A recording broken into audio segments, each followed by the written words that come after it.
உச்சநீதிமன்ற தலைமை நீதிபதி B.R. கவாய் மீது வழக்கறிஞர் ஒருவர் காலணியை வீச முயற்சி செய்திருக்கிறார்.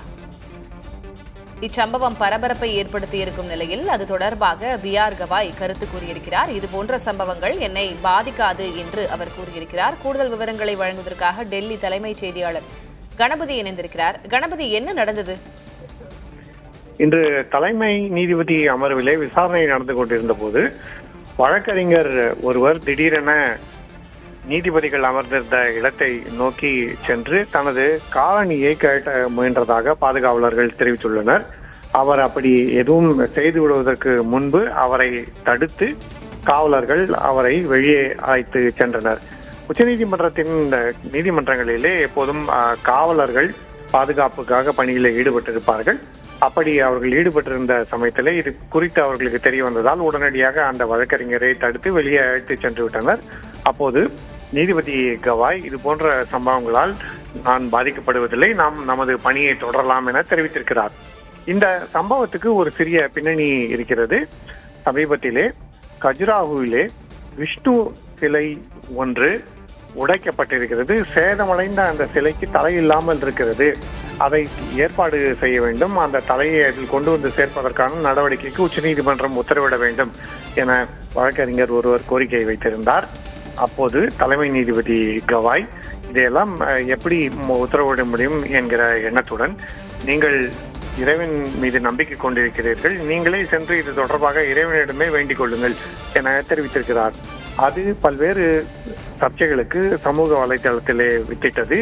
ஏன் இப்படி கவாய் பேசுகிறார்? அந்த கோரிக்கையை மறுத்துவிட்டு போயிருந்திருக்கலாமே, எதற்காக அவர் மதம் குறித்த கருத்துக்களை தெரிவிக்கிறார் என சர்ச்சை எழுந்திருந்தது. அதன் காரணமாகத்தான் இந்த வழக்கறிஞர் இத்தனை நடவடிக்கையில் ஈடுபட்டிருக்கலாம் என சந்தேகிக்கப்படுகிறது. ஏனென்றால் சனாதன தர்மத்துக்கு அவமானம் ஏற்படுவதை பொறுத்து கொள்ள முடியாது என அந்த வழக்கறிஞர் வெளியே அழைத்து செல்லப்படும் போது தெரிவித்ததாக காவலர்கள் குறிப்பிட்டிருக்கிறார்கள். ஆகவே அது தொடர்பான சம்பவம் என கருதப்படுகிறது. தற்போது முழு விசாரணை நடைபெற்று வருகிறது. நான் எல்லா மதங்களையும் மதிப்பவன் எனவும் தலைமை நீதிபதி கவாய் நீதிமன்றத்திலேயே தற்போது தெரிவித்திருக்கிறார். இந்த சம்பவம் நடந்த பிறகு நல்வாய்ப்பாக காவலர்கள் அந்த வழக்கறிஞரை எதுவும் பிரச்சனை ஏற்படுவதற்கு முன்பாக வெளியே அழைத்து சென்று விட்டார்கள். ஆகவே அவர் எந்த விதமான தாக்குதலும் நடத்த முடியாமல் தடுக்கப்பட்டு விட்டது. ஆனால் இப்படி ஒரு சம்பவம் நடைபெற்றிருப்பதே உச்சநீதிமன்றத்தில் அதிர்வலைகளை ஏற்படுத்தியுள்ளது. திலகவதி, சனாதன தர்மத்துக்கு இழுக்கு ஏற்படுமாயின் அதனை நாங்கள் தாங்கிக் கொள்ள மாட்டோம் அப்படின்னு அந்த வழக்கறிஞர் அவையிலிருந்து அவரை வெளியே கொண்டு செல்லும் போது அவர் அப்படியே கூறிக்கொண்டே சென்றதாக தகவல் இருக்கிறது. இப்ப அந்த வழக்கறிஞர் யாரு? அவர் மேல நீதிமன்ற அவமதிப்பு அது போன்ற புகார்கள் ஏதேனும் எழுப்பப்பட்டிருக்கிறதா? என்ன? அந்த வழக்கறிஞர் பெயர் ராகேஷ் என அவர் காவலர்களுக்கு தெரிவித்திருக்கிறார். மேற்கொண்டு அவர் தொடர்பான விவரங்களை தற்போது காவலர்கள் மற்றும் டெல்லி காவல்துறையினர் விசாரித்துக் கொண்டிருக்கின்றனர். அப்படி விசாரணை முழுவதுமாக நடைபெறும் போது மேற்கொண்டு தகவல்கள் தெரிய வரும்.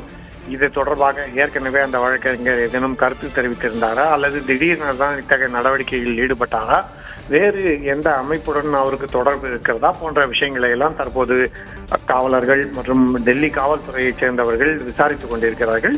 அந்த விசாரணையின் இறுதியிலே இந்த விவரங்கள் தெரிய வரும்.